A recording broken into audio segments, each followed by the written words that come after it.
Vaikka tehtäisiin vanhan näköistä, niin se ei ole sitä vanhaa. Että siinä on niin oleellinen asia se, että kunnioitetaan sitä, mitä on tehty osana historiaa ja ehkä mikä minusta tässä projektissa oli just niin merkittävää, että lähtökohta oli se, että tämä halutaan säilyttää, että on hankittu suojeltu talo, joka halutaan henkiin ja se on ihana lähtökohta, että se lähtee siitä niin kuin arvostuksesta, että meidän historia on tärkeää, tällä talolla on historiaa ja tämä on jo tässä 100 vuotta ollut ja varmasti pysyy eteenkin päin. Mieluummin kaikkea kunnostetaan, kun tehdään uutta niin kuin samannäköistä, mutta uutena, koska siinä menetetään juuri se, mikä tulee siitä, että se on aidosti vanhaa, eikä vain esitä vanhaa.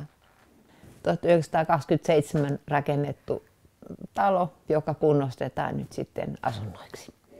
Tähän tulee 5 asuntoa, 2 kolmiota, jotka on tuossa Henrikin puoleisessa päässä, että ne on 2-kerroksisia. Sisäänkäyntikerroksessa on tupakeittiö ja yläkerrassa 2 makuuhuonetta ja sitten tässä ekassa kerroksessa on muuten 2 näitä yksiöitä, jotka menee ihan tähän entiseen jakoon ja yläkerrassa sitten tulee se 4 huonetta keittiö, johon on käynti tuolta päädystä. Ollaan nyt kolmioiden makuuhuoneessa, jossa on sitten päämakuuhuone 2 suuntaan ihanasti ikkunat ja näkymät pihalle. Ehkä tässä kohtaa voisi puhua näistä ikkunoista enemmän yksityiskohtaisesti, että kun nämä vanhat ikkunat on hyväkuntoisia. Nämä on tutkittu, että niissä ei juuri mitään lahoja, että ilmeen kannalta on tärkeää, että ne säilyy, mutta että sitten asumisviihtyvyyden kannalta toki yksilasiset niin eivät ole kauhean tiiviitä, niin ulkolasi tehdään sitten näistä alkuperäisistä vanhoista sisäpokista, mutta sisäpuolelle tulee sitten niin kuin lämpöeristetty lasielementti, että sisäpuitteet korvataan uusilla ikkunoilla.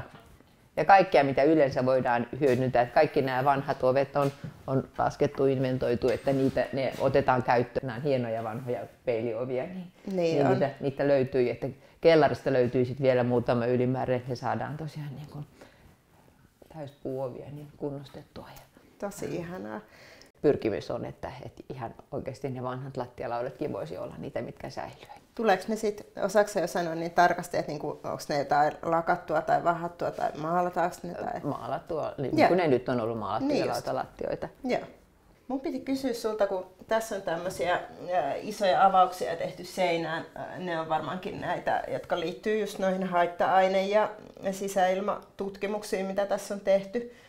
Että miten tässä korjauksessa otetaan huomioon nämä asiat? Että koska tässä on luonnollisesti sen vanhan aikakauden kaikenlaisia eristeemumateriaaleja, joita enää nykyään pidetä niin kuin mahdollisina. Mitä niille niin kuin tapahtuu ja tehdään? Tämä on hyvin tärkeää, että pidetään huolta tästä terveydellisestä ja turvallisuudesta. Ja todellakin niin mitään semmoista ei säilyttämistä aiheutisesti riskiä. Kaikki vanhat paperit poistetaan täältä, kaikki vanhat purut. Runko voidaan säilyttää, vaikka otetaan sitten pois nämä niin kuin purut, joihin voi olla jotakin kasvustoa. Ja näin kun puhutaan asunnosta, niin se on hyvin tärkeää, että samalla tavalla niin kuin ulkoseinissä pystytään tekemään sillä tavalla, että julkisuusverho säilyy ja sisäpuolelta, kun tämä lisää eristetään, niin otetaan tuolta noin, niin kuin siellä on kaikista tämä laudutus ja sen takana puru ja sitten on nämä tervapaperit, ne kaikki poistetaan ja uudet eristeet ja vielä uusi eriste lisäkerros tänne sisäpuolelle. Tässä on hirveän hyvä tämä maisemasuunnittelu, joka on mukana, joka on erityisesti vanhojen talojen pihoja suunniteltu. Että tässä on tämmöiset aikakauden mukaista kasvillisuutta, mutta että kaikki mikä on vanhaa, nämä puut todellakin, niin säilyy. No oli tosi arvokkaat nämä tässä, nämä mänty ja koivu ja muuta, mistä keskusteltiin, että ovat kunnossa.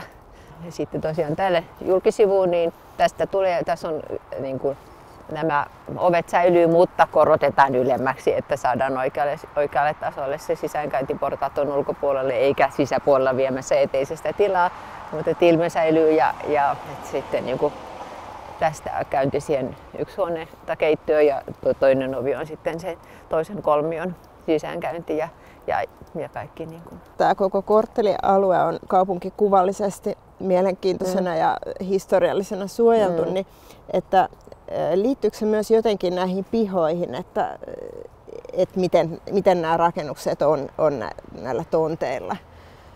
Joo, se liittyy itse asiassa tässä, kun katsotaan Knutin tietä, että kaikilla on tämä vihervyöhyke tässä etuosana. Niin, vihervyöhyke on se sana just, jota mä vähän hain.